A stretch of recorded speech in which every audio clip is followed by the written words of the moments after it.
tea happened that night. Daddy Pig had fallen asleep on the couch and the television was still on. Mommy was putting George to bed and I just wanted to watch some cartoons. I pressed the remote, but instead of the usual sounds, there was this loud static. The screen flickered once and then he appeared. Mr. Potato. But not the one we know. He was different. His eyes were glowing red, his mouth twisted into a sharp, evil grin, and he wore a black hat, like something out of a horror movie. He didn't speak in a funny voice. He screamed. He screamed my name, over and over, like he knew I was watching. Peppa, can you hear me? His voice was rough, cold, like it came from under the ground. I froze. The remote didn't work. The screen kept glitching, and Mr. Potato kept getting closer and closer, even though I knew he couldn't come out of the television. Right? I grabbed my flashlight from the floor. It was right next to the couch. The beam flickered in the dark like it was scared too. I ran to the socket and pulled the television plug out of the wall. The screen went black, but then I heard it. Why did you do that, Peppa? I'm not in the television anymore. I'm with you now. At first, I thought I imagined it, but then I saw the shadow on the floor. It was huge, with tiny arms and a giant head in a crooked hat, and it was moving toward me. I screamed and ran. I hid behind the armchair, then under the table, even in the closet. But he always found me. He knew where I was, like he could smell fear. He didn't run. He whispered, "Play with me forever." Every time I turned on the flashlight, I saw his face. Red, glowing eyes, that awful grin, and something dripping off his body. Mud, or something worse? I don't know how long it lasted. A few minutes? Hours? At some point he was standing right in front of me. I was shaking. My flashlight was barely holding on. Then he leaned in close and whispered, "If you turn off the light, I'll disappear. But if you turn it back on, I'll become real." I had no choice. I turned it off. And now, darkness is my only friend. I never turn the lights on. Never again. Because if I do, he'll come back. And if you're listening to this right now and your room is lit, turn off the light before he sees you too. It was just an ordinary day at Peppa Pig's house.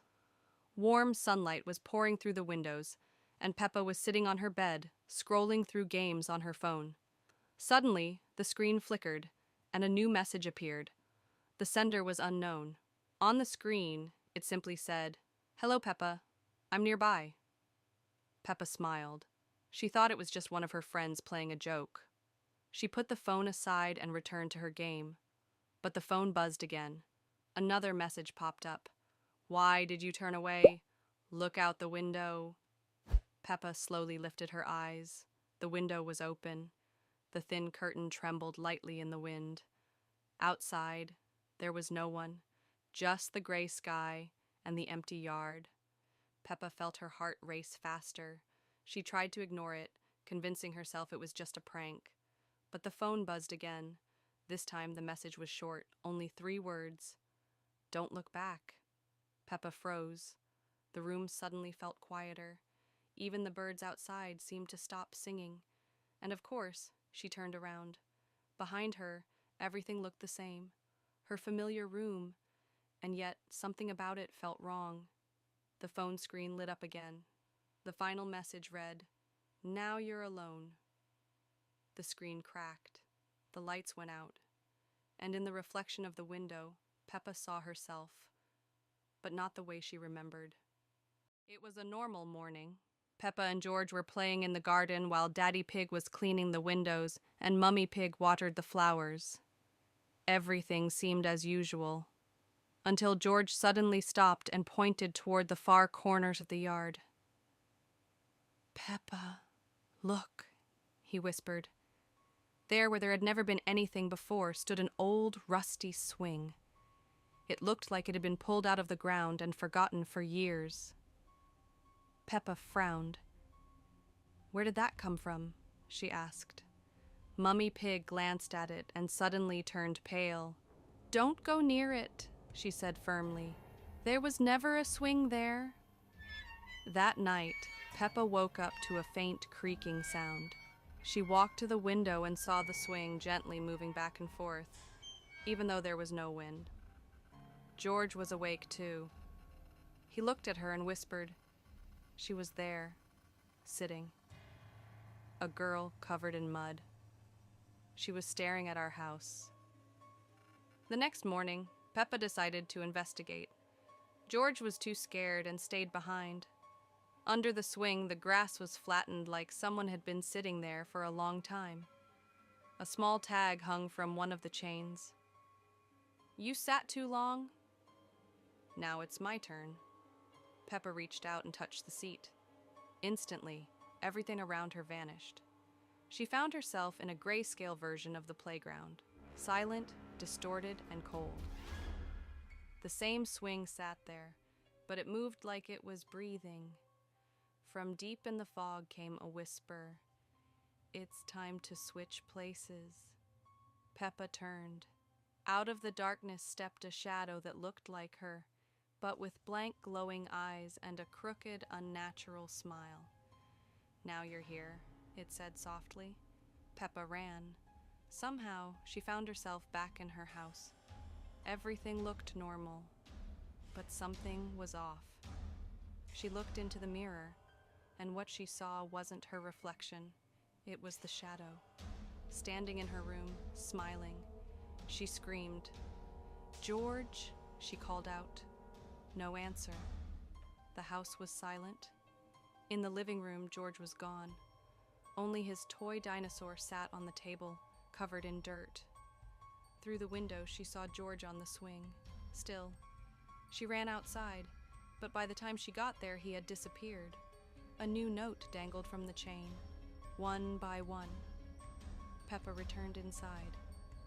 The silence felt heavy. She sat on her bed staring at the floor. Then, the creak again. She slowly moved to the window. The swing was swaying gently in the darkness. But this time, she was on it, or something that looked exactly like her. The figure slowly lifted its head and locked eyes with Peppa. Then a whisper. "You're already on it, Peppa. You just haven't realized yet." When Peppa was little, she had a favorite teddy bear, Teddy. She carried him everywhere, to the park, to the store, even to the bath.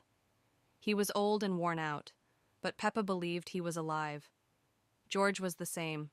His green dinosaur was like a real friend to him. They held tea parties, built little houses for them, told them stories. Those were happy days, until one evening changed everything.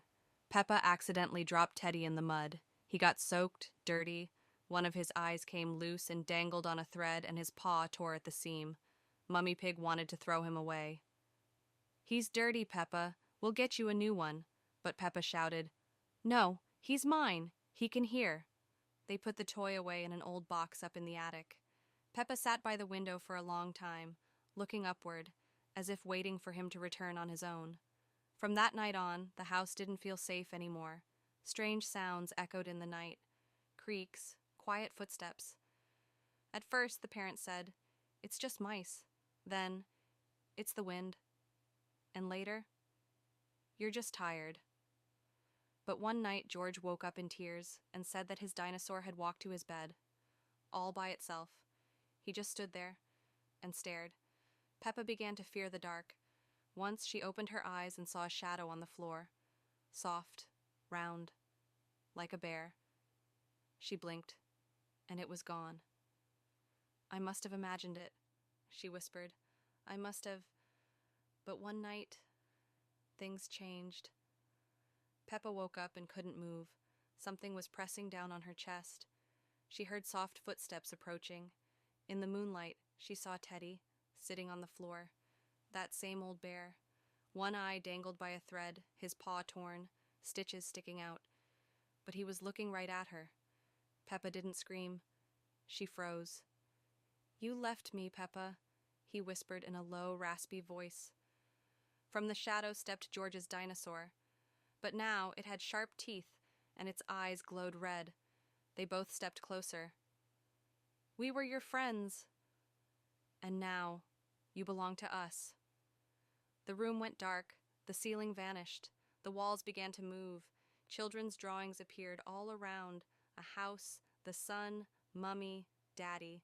And in every picture, Peppa with a twisted face, standing beside the bear and the dinosaur, with claws and glowing eyes. She jumped from the bed. The door, locked, the window, boarded up. Everything disappeared. Only darkness remained. And footsteps, getting closer. And then, silence. In the morning, Daddy Pig found them sleeping on the floor, hugging Teddy and the dinosaur. Everything looked peaceful. But Peppa didn't wake up right away. And when she finally opened her eyes, she said nothing. Since that day, she hasn't spoken again. Only at night, you can sometimes hear her whispering, "I'm sorry. I'm sorry, Teddy. Please, don't come back." It was Peppa Pig's birthday. The whole house was getting ready. Balloons, cake, presents, everyone was happy. Yay! I am 5 today. Where is my present? Right here, Peppa. We hid it under the table. Open it. Ha! This isn't a toy. It has a note. Inside the box was a burned, old piece of paper. On it, shaky handwriting read, "You forgot, but we remember." What does that mean? That night, Peppa couldn't sleep. She kept feeling like someone was watching her through the window. When she woke up, the same note was at the edge of her bed. But now, there was a drawing of her family on the back, except their eyes were blacked out. Mommy, Daddy, George, why are you drawn like this? Don't be silly, Peppa. Go back to bed. Next morning, footsteps echo, eerie silence. The next morning, Mummy Pig was gone. Her teacup sat on the table, but she never came downstairs. Daddy, George, where is Mommy? Daddy! She ran into the living room and found another note, a new drawing. Now, only Daddy, George, and Peppa were left, and under it, a chilling message. She was the first. Night again, scratching, muffled whispers. Who is there? George! Do you remember, Peppa? Do you remember how you laughed? How you forgot? The window rattled. Shadows crawled along the walls. Portraits on the wall began to fade. First Daddy, then George. Only one face remained, hers. By morning, the house was empty. They say the Pig family's house is still there, empty, but if you pass by at midnight, you can hear a soft whisper, "You forgot, but we didn't."